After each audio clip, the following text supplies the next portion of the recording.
wabarakatuh. Kami dari kelompok 5 akan menganalisa tentang manajemen SDM.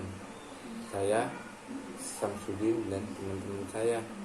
3 tantangan baru akhir adalah sejak mulai pandemi COVID-19, banyak pihak harus menyesuaikan diri dengan hal ini.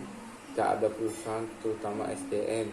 Dalam hal ini, akhir harus bisa menjawab tantangan yang ada, beradaptasi dengan keadaan yang tak menentu. Akhir mampu mempertahankan kualitas kinerja karyawan.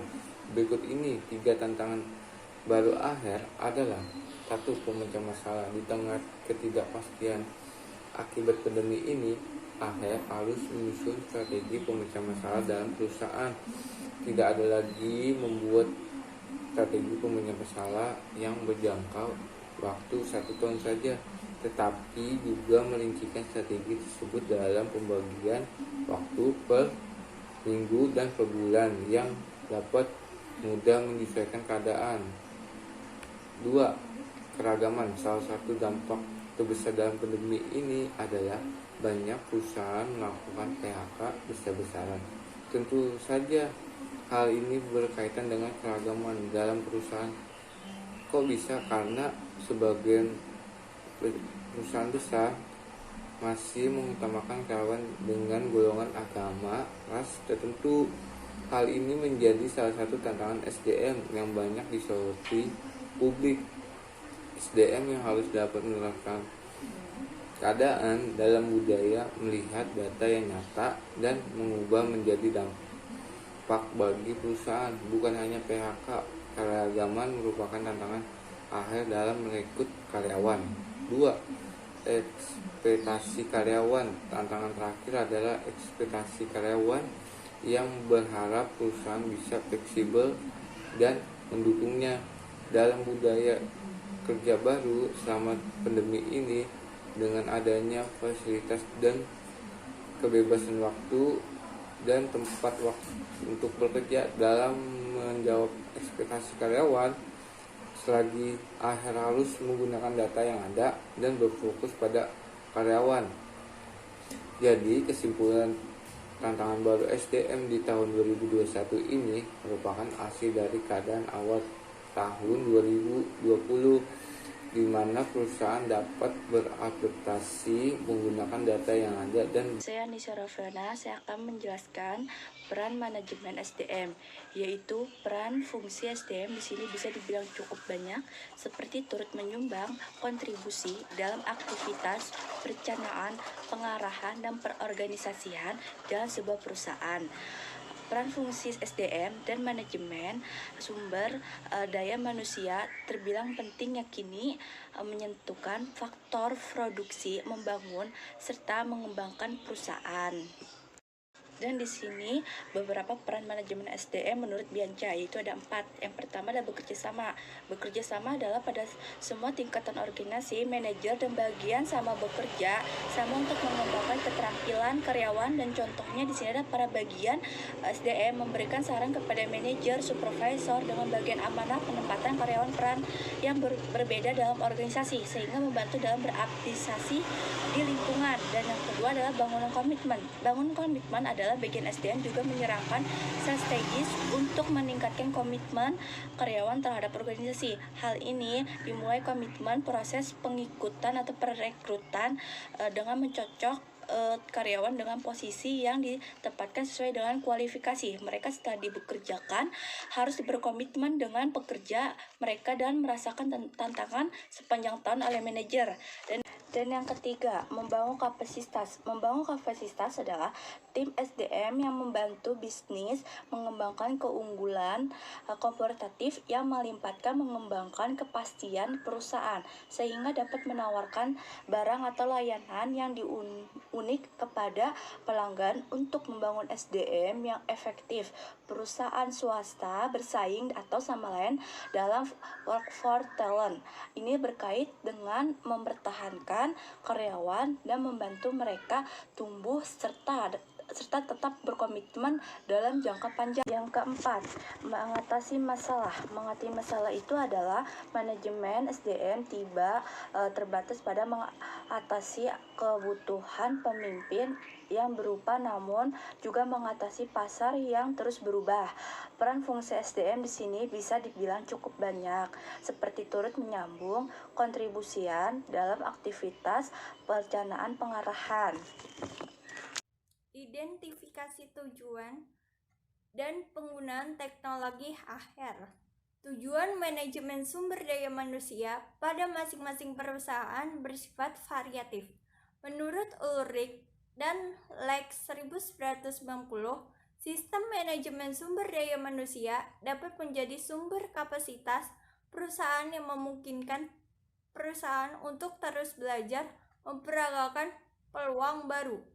Kurzweil memberikan pendapat bahwasanya tujuan manajemen sumber daya manusia adalah memberi pertimbangan manajemen dan membuat kebijakan sumber daya manusia untuk memastikan bahwa perusahaan memiliki karyawan atau pegawai yang memiliki kinerja tinggi, selalu siap untuk mengatasi perubahan serta memenuhi kewajiban sebagai pekerjaan secara legal.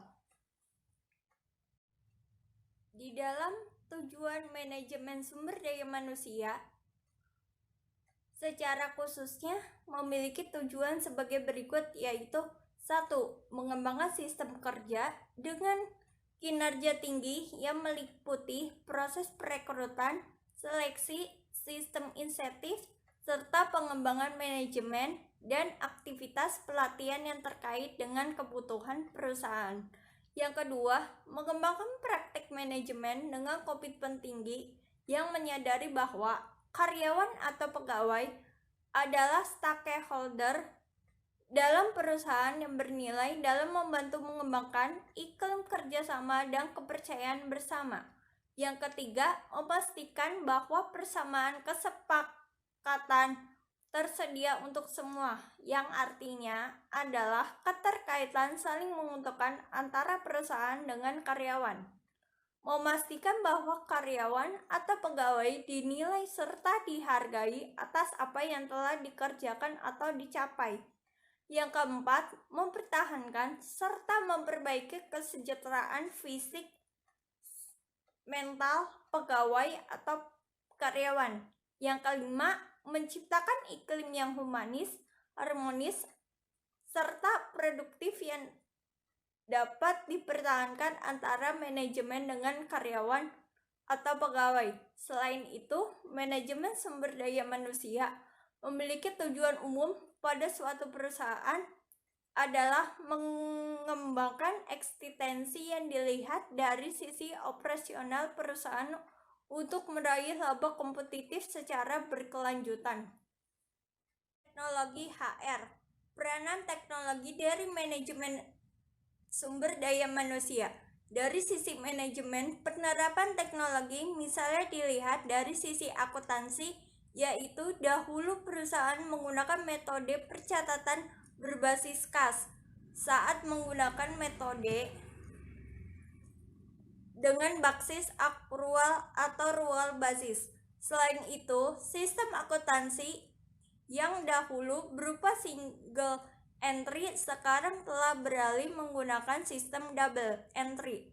Dikarenakan sistem pelaporan single entry tidak dapat memberikan informasi yang komprehensif dan mencerminkan kinerja yang sesungguhnya. Dalam manajemen juga dikenal dengan adanya sistem informasi manajemen atau biasa disebut dengan SIM. Pada umumnya, sistem diartikan sebagai satu keseluruhan dari sejumlah komponen yang saling berkaitan dengan tujuan tertentu. Perubahan tersebut tentunya tidak dapat dilakukan secara tidak langsung, melainkan ada beberapa proses untuk dapat pada saat ini, dan hal itu tidak bisa diputuskan oleh karyawan dan kinerja yang biasa dilakukan oleh bidang akuntansi. Selain itu, Ada lagi peranan teknologi HR, yaitu melahirkan dan mengembangkan manajemen sumber daya manusia unggul di dalam bidang teknologi digital supaya bisa dikenal oleh masyarakat yang ada. Assalamualaikum warahmatullahi wabarakatuh. Perkenalkan, nama saya Siti Hanifah dengan NIM 641900851. Di sini saya akan menjelaskan materi selanjutnya, yaitu tentang isu-isu etis yang mempengaruhi manajemen SDM. Isu-isu yang muncul di pengolahan sumber daya manusia semakin bertambah kompleks dari tahun ke tahunnya. Namun hal ini sering dianggap sebelah mata oleh perusahaan, sehingga banyak dari perusahaan yang menempatkan tenaga sumber daya manusia atau SDM yang tidak berkompeten, dan ini termasuk dalam kategori kesalahan manajemen SDM. Berikut ini beberapa isu-isu SDM yang sering muncul. Yang pertama, menjanjikan hal yang tidak sesuai. Contohnya, ketika HRD melakukan sesi wawancara, mereka akan menawarkan pekerjaan yang baik untuk para calon karyawan baru. Yang kedua, gegabah dalam merekrut karyawan baru. Contohnya, perusahaan yang telah terburu-buru dalam merekrut karyawan baru jadi masalah besar atau masalah serius ketika tidak mendapatkan calon karyawan yang tidak berkompeten. Yang ketiga, penggolongan karyawan. Contohnya, beberapa perusahaan kecil juga seringkali mengkategorikan karyawan sebagai karyawan kontrak guna menghemat pengeluaran pajak perusahaan. Yang keempat, banyak perusahaan kurang mentaati dalam aturan undang-undang ketenagakerjaan. Contohnya, banyak perusahaan kurang mentaati aturan pemerintah tentang gaji minimum yang telah ditentukan pada awal pekerjaan. Contohnya, cuti keluarga, lembur, tindakan pelecehan seksual, dan hal sebagainya. Dalam hal ini, perusahaan bisa juga dipidana atau membayar denda dengan jumlah yang sangat banyak. Yang kelima, melakukan PHK secara sembarangan merupakan kesalahan manajemen SDM. Contohnya, seorang karyawan buruh di PHK apabila bentuk pemecatan ini dilakukan oleh perusahaan dengan dasar perusahaan tidak mampu membayar gaji mereka.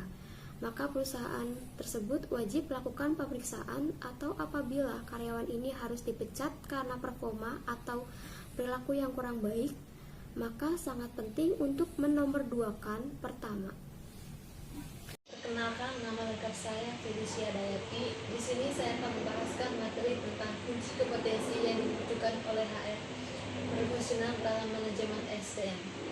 Yang pertama, mengatur.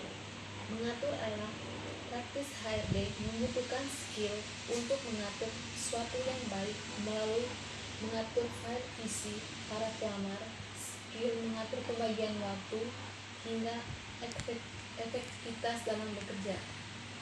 Contohnya adalah membutuhkan skill untuk mengatur sesuai dengan baik melalui dari pengatur maupun waktu.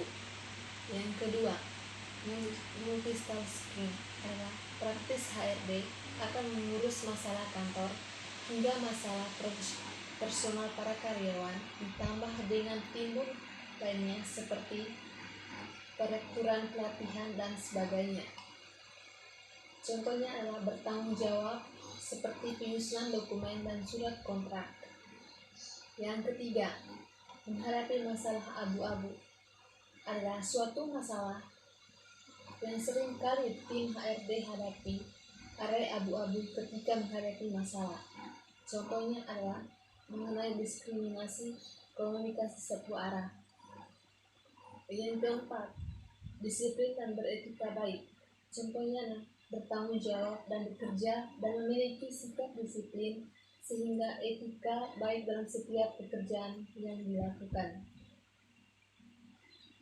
Yang berikut, pentingnya sertifikasi manajemen SDM. Yang pertama adalah membutuhkan atau mampu melakukan fungsi koordinasi dengan bidang lain dalam perusahaan. Yang kedua, mampu merumuskan strategi dan tujuan kebijakan perusahaan. Yang ketiga, mampu memberikan saran kepada pemimpin perusahaan apabila timbul hambatan-hambatan dalam perusahaan. Baik, itu saja materi yang saya paparkan. Sekian dan terima kasih.